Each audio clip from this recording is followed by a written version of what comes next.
it's not just Minneapolis. Anti-ICE protests are ramping up across the country, including here in New York City. CB Cotton live from Foley Square, that's in Lower Manhattan. Hi, CB.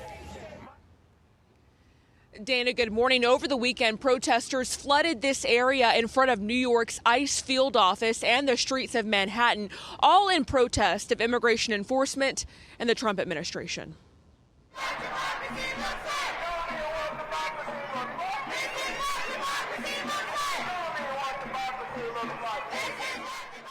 Sunday's demonstration was one of the largest yet in New York City since anti-ICE protests first began last week.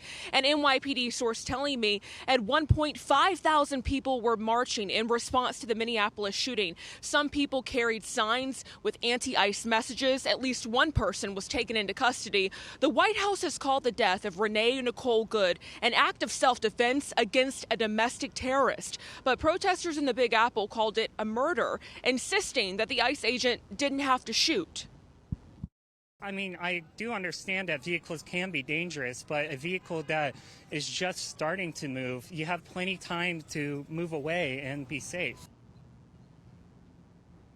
In Portland, Oregon, Los Angeles, and Austin, Texas, there were clashes between officers and protesters, and officers in riot gear had to take away several people. I spoke to one Canadian tourist who wonders how long the anti-ICE movement will unfold on American streets. Do these people have jobs? And if they don't have jobs, are they just going out and just doing this because they don't have jobs? Or if they have jobs, are they taking time off work to do this? And we're monitoring for more anti-ICE protests to possibly pop up today. Dana, back over to you. All right, CB, we'll keep an eye on it. Thank you. So I want to bring in DHS Senior Advisor Ron Vitiello. Ron, thanks for coming on, and good morning to you, and thank you for your time. The mayor of Minneapolis yesterday said the government's story on what's happening there was a false narrative. You're calling in hundreds of more agents. Why do you need them? Well, he's been irresponsible with his comments from the minute that this thing became public. It starts with a core belief that people in the country that are here illegally and have committed other crimes don't deserve to be arrested and removed from the United States. So he has it absolutely wrong, and he's encouraging this lawless behavior. There are no assistance from the state and locals in Minnesota, which makes it much more difficult for the men and women of the front line that are out there. And so I would ask him to reflect on what's happened so far, what they did to precipitate what happened, and take another look here. There is an opportunity for them to cooperate with the federal government to enforce federal law. I don't think they will take that, so the additional resources will allow the men and women on the front line to do their job more safely with the authorities that they have. Ron, yesterday Tom Homan was asked about the officer who did the shooting, about what happened to him 6 months ago when he was dragged by a car. Watch here.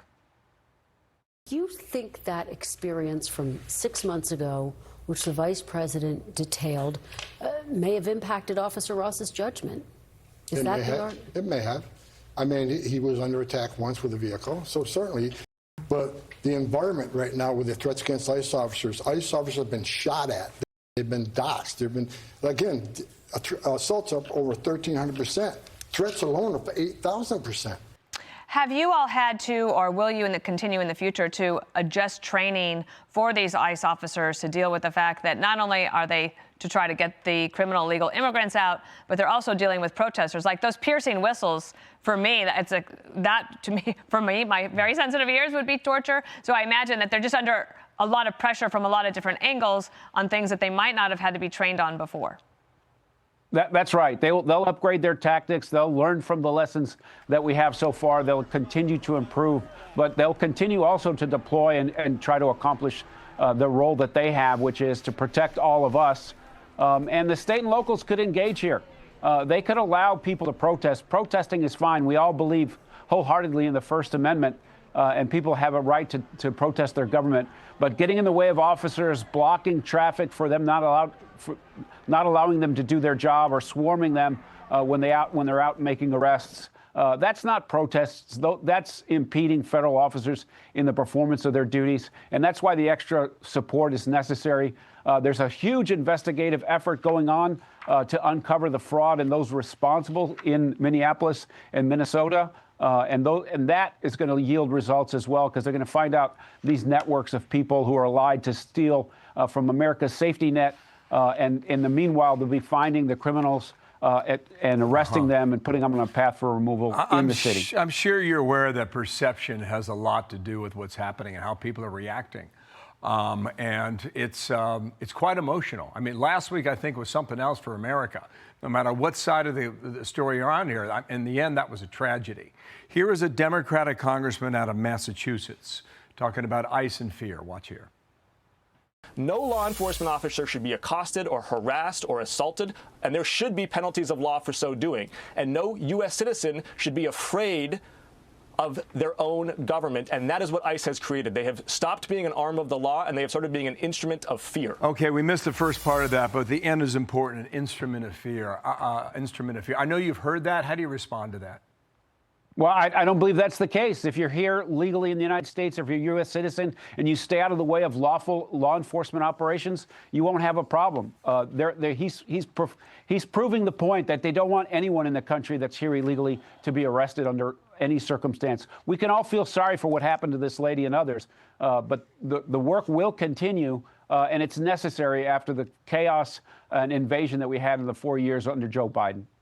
Ron Vitiello, we appreciate you joining us on a Monday morning. Thank you. I'm Steve Ducey. I'm Brian Kilmeade. And I'm Ainsley Earhart. And click here to subscribe to the Fox News YouTube page to catch our hottest interviews and most compelling analysis.